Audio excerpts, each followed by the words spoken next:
بسم اللہ الرحمن الرحیم۔ السلام علیکم۔ حضرت زکریا علیہ السلام حضرت سلیمان علیہ السلام کی اولاد میں سے تھے۔ آپ علیہ السلام کو اللہ تعالیٰ نے نبوت عطا فرمائی۔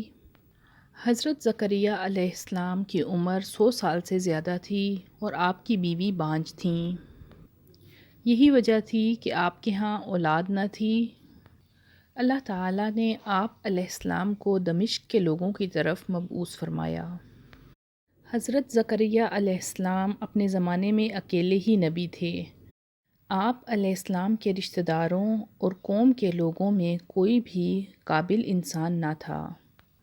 کہ اس حصے میں حضرت زکریا علیہ السلام نے جب حضرت مریم علیہ السلام کو دیکھا کہ اللہ تعالیٰ نے انہیں بہت فضیلت عطا فرمائی ہے، تو ان کے دل میں بھی اولاد کی خواہش پیدا ہوئی۔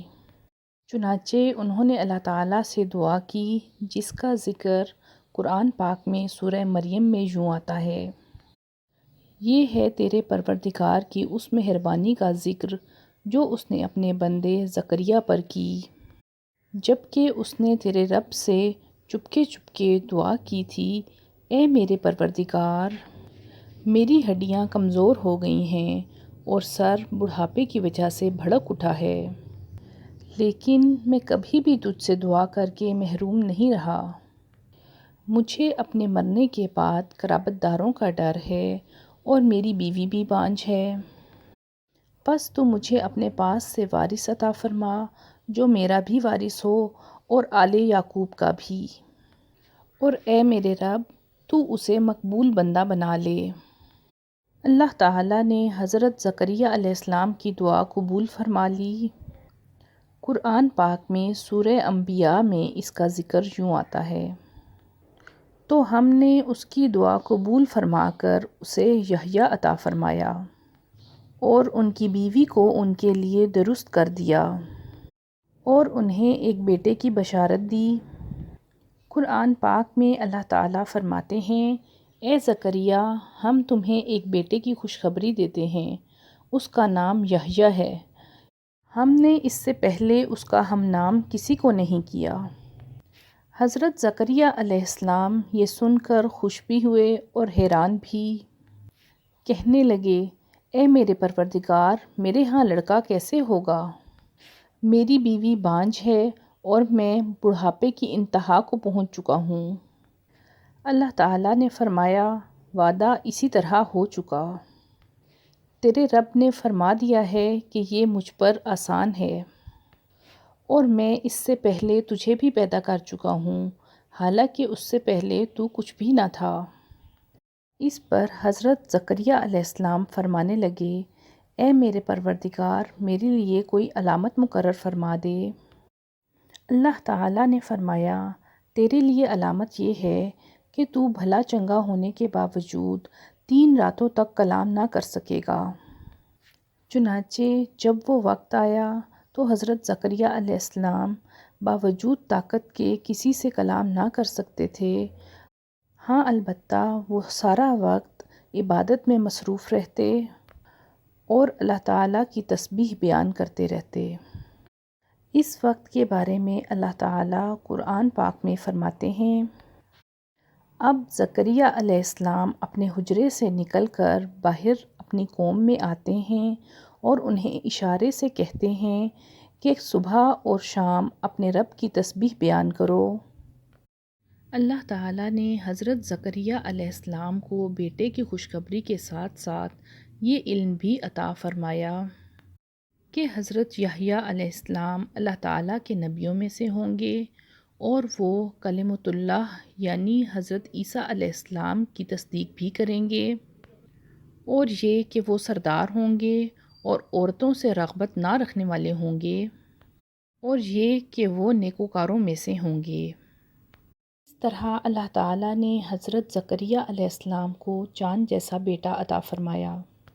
حضرت یحییٰ علیہ السلام حضرت عیسیٰ علیہ السلام سے عمر میں 6 ماہ بڑے تھے۔ آپ علیہ السلام کم عمری ہی میں حضرت عیسیٰ علیہ السلام کی تصدیق کرنے والوں میں سے تھے۔ حضرت یحییٰ علیہ السلام لڑکپن کی عمر کو پہنچے تو اللہ تعالیٰ نے انہیں حکم دیا: اے یحییٰ، ہماری کتاب کو مضبوطی سے تھام لے۔ اللہ تعالیٰ نے انہیں لڑکپن ہی میں دانائی عطا فرمائی۔ تفاسیر میں بیان ہوتا ہے کہ حضرت یحییٰ علیہ السلام 5 برس کے تھے جب انہیں دوسرے بچوں نے کہا آؤ کھیلیں۔ اس پر آپ علیہ السلام نے جواب دیا میں کھیل کود کے لیے نہیں بھیجا گیا۔ اللہ تعالیٰ قرآن پاک میں سورہ مریم میں حضرت یحییٰ علیہ السلام کے اوصاف ان الفاظ میں بیان فرماتے ہیں، اور ہم نے انہیں اپنے پاس سے شفقت اور پاکیزگی عطا فرمائی، اور وہ پرہیزگار شخص تھا اور اپنے ماں باپ سے نیک سلوک کرنے والا تھا، وہ سرکش اور گنہگار نہ تھا۔ اس پر سلام ہے جس دن وہ پیدا ہوا، جس دن وہ فوت ہوا اور جس دن دوبارہ زندہ کر کے اٹھایا جائے گا۔ حضرت یحییٰ علیہ السلام اپنے والد کے ہمراہ بنی اسرائیل کو اللہ تعالیٰ کے راستے کی طرف دعوت دیتے اور شریعت کے اصولوں میں ان کی رہنمائی فرماتے۔ اس وقت ایک ظالم شخص ان پر حکمران تھا۔ اس نے اپنے بھائی کی بیٹی سے شادی کرنے کا ارادہ کیا، اگرچہ دین میں ایسا کرنا حرام تھا۔ اس بادشاہ نے حضرت زکریا علیہ السلام سے اس شادی کی اجازت مانگی، اس لیے کیونکہ اس وقت تک حضرت یحییٰ علیہ السلام کی نبوت کا چرچا ہو چکا تھا اور وہ قوم کے لوگوں میں شریعت کے مطابق فیصلہ کیا کرتے تھے۔ فتویٰ لینے کے لیے وہ تحفے تحائف کے ساتھ حضرت یحییٰ علیہ السلام کے پاس آیا۔ حضرت یحییٰ علیہ السلام نے لوگوں کو جمع کیا اور فتویٰ دیا کہ لڑکی کی اپنے چچا سے شادی حرام ہے۔ بادشاہ اور وہ لڑکی یہ فیصلہ سن کر غضبناک ہو گئے۔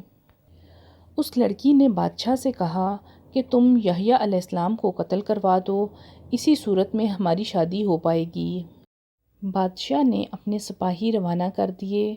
اس وقت حضرت یحییٰ علیہ السلام محراب میں نماز ادا کر رہے تھے۔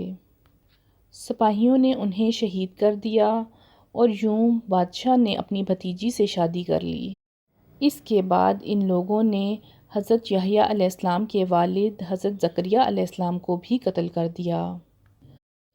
ان ظالم لوگوں نے اس دور کے 2 انبیاء کو شہید کر دیا۔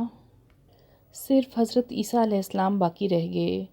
آپ علیہ السلام حضرت یحییٰ علیہ السلام کی زندگی میں ہی نبوت کا اعلان کر چکے تھے۔ اس وقت آپ علیہ السلام کی عمر 30 سال سے کچھ اوپر تھی۔ سفر معراج کے دوران حضرت محمد صلی اللہ علیہ وآلہ وسلم کی ملاقات حضرت عیسیٰ علیہ السلام اور حضرت یحییٰ علیہ السلام سے دوسرے آسمان پر ہوئی۔ صحابہ کرام نے رسول اللہ صلی اللہ علیہ وآلہ وسلم سے سوال کیا کہ قیامت کے دن اللہ تعالیٰ کے عذاب کا سب سے زیادہ حقدار کون شخص ہوگا؟ تو آپ صلی اللہ علیہ وآلہ وسلم نے فرمایا، وہ شخص جو کسی نبی کو یا کسی ایسے شخص کو قتل کرے جو بھلائی کا حکم دیتا ہو اور برائی سے منع کرتا ہو۔ اقوام عالم میں صرف یہودی ہی وہ قوم ہیں جنہوں نے ایسے پاکیزہ نفوس کو بے تحاشا قتل کیا۔ اللہ تعالیٰ سورہ بقرہ میں فرماتے ہیں، اور وہ نبیوں کو ناحق قتل کر ڈالتے ہیں۔